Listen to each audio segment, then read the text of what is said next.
Jacob's the kind of guy who's always dreaming big but never seems to get anywhere. He's the guy who says he's going to start a business, get fit, or learn a new skill. But he's too busy getting sidetracked by every distraction that comes his way. Jacob's the guy who's always talking about his grand plans but never actually follows through. He's the one who scrolls through his phone for hours, gets lost in the noise, and ends up achieving nothing. Then there's Max. Max is the total opposite. Max doesn't just talk the talk, he walks the walk. He's focused, disciplined, and relentless. While Jacob's wasting time, Max is grinding away, turning his dreams into reality. Max is the guy who gets up early, tackles his most important tasks first, and cuts out all the nonsense. When distractions come his way, he's got the willpower to push them aside and stay locked in on his goals. Max isn't some superhuman. He's just a regular guy who decided to master the art of focus. And that's what separates the Jacobs from the Maxes of the world. Let me tell you, the successful warrior, just an average dude with a laser-like focus.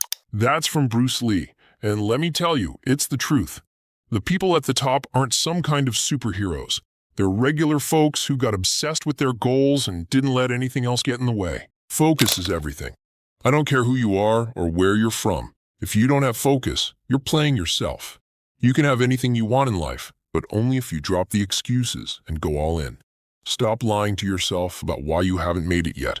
You aren't putting in the work because deep down, you're scared of failing. Maybe you don't want to be the most successful person ever, but if you're serious about being productive and dominating your field, you need to master focus. In a world full of distractions, if you can stay locked in, you'll be miles ahead of everyone else. Look, I used to be that guy, big dreams, zero action. I'd run my mouth about all the amazing things I was going to do, but when it came time to grind, my brain checked out. You ever sit down to work and suddenly everything else seems more interesting? That was me every damn day. I might have fought the distractions for a bit, but I always gave in like a chump. After years of procrastination and feeling like a failure, I finally decided to change because I couldn't stand going to bed every night hating myself for wasting another day. Chris Williamson nailed it. The magic you're looking for is in the work you're avoiding. That quote is a slap in the face because it's so damn true. We all know that feeling of pride after doing something hard, and over the past year, I've chased that feeling every day.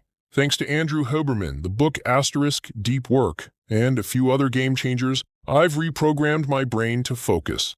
And now, it's your turn to get on board. To develop that laser-like focus, you've got to starve your distractions. Energy flows where focus goes. If you're giving your attention to every little distraction, don't be surprised when you can't concentrate on anything important.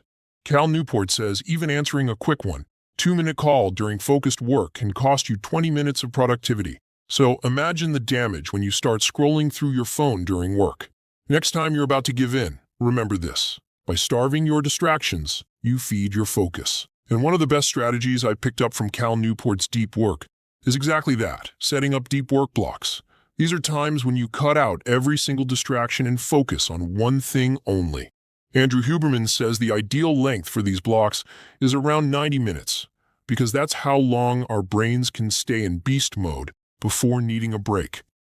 This is due to our brains working in 90-minute ultradian cycles, switching between high alertness and lower alertness. Personally, I crank out 2 to 3 of these 90-minute deep work blocks every day. Trust me, when you're locked in for 90 minutes straight, you'll be amazed at what your brain can do when it's not constantly being interrupted by notifications, random thoughts, or whatever nonsense usually pulls you away.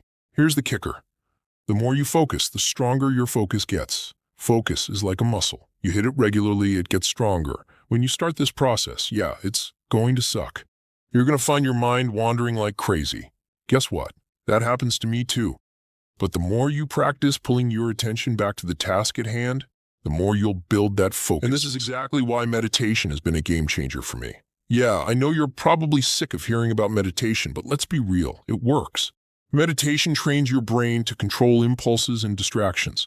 It strengthens the prefrontal cortex, which is key for focus and impulse control. Sure, I could throw in some fancy neuroscience about gray matter and the hippocampus, but let's cut the crap. What really matters is that it helps you stay focused when it counts. Meditation makes you more aware of your thoughts, so when your brain starts drifting, you catch it early. You realize you're not your thoughts. You can let go of the BS distractions that hold you back. If you're into it, I'll drop a link to the 10-minute meditation video I use. And no, I'm not sponsored or anything, just sharing what works for me. Now, here's a power move I came across. Do your most important tasks within the first 8 hours of waking up. Why? Because your willpower, energy, discipline, and focus are at their peak during these hours. Get your key tasks done early, and you'll coast through the rest of your day without that annoying feeling of unfinished business weighing you down. And get this, your peak focus level hits about 2 hours after waking up. I've been unknowingly hitting my deep work groove around this time for almost a year now, because my mornings start with a workout. Gym first, then work. It's a system that keeps me sharp. Another focus hack that's been working wonders for me: delaying carb consumption until the evening and intermittent fasting. Sounds crazy? Maybe. But here's the deal. These strategies keep you mentally sharp. When I eat carbs or a heavy meal early in the day, I feel sluggish, like I need a nap or something. And that's the last thing you want when you're trying to grind. Why does this happen? Because when you're digesting refined carbs, your glucose levels spike and your concentration plummets. Your body's busy digesting that food, so your energy's zapped from your brain.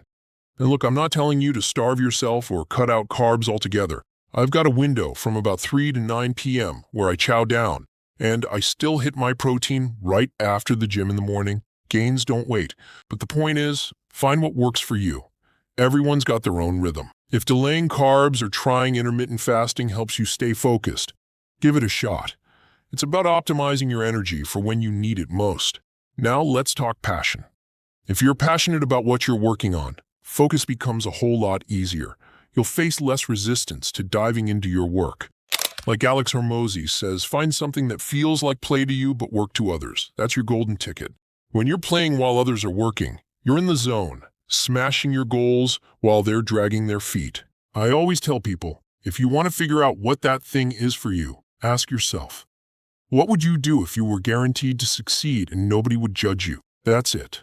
Most people are paralyzed by fear of failure and judgment. I was too, back when I started this YouTube journey over 4 years ago. But the ones who can focus intensely are the ones who've fallen in love with the grind. They get it. Every time they push through that painful process of focus, they're building that focus muscle. So yeah, when you first start this, it's gonna suck. But guess what? It's supposed to suck. Anyone who's mastered focus has gone through the same struggle. Treat your focus like you would any physical muscle. Put it under tension to make it grow. Keep at it, and soon enough, focus will become second nature. When you're finding it hard to concentrate, embrace the struggle. Keep reminding yourself why you're doing this and where it's taking you. Because you've heard it a million times. The pain you feel today is the strength you feel tomorrow. And look, I'm not sitting here pretending to be perfect. I still get distracted, still waste time. My focus isn't maxed out yet, and I'm thankful for that. It means there's room to grow every single day, and that's what keeps me grinding. Anyway, enough of my rant. If you're still here, hit that subscribe button. Because I know some of you keep watching the videos but haven't subscribed yet. Don't be that guy. Also, drop a comment below about the best thing you've learned in the last 2 weeks. I love reading what you guys have to say, and I'll pin my favorite comment. Remember, through hard work, we grow. I'm out.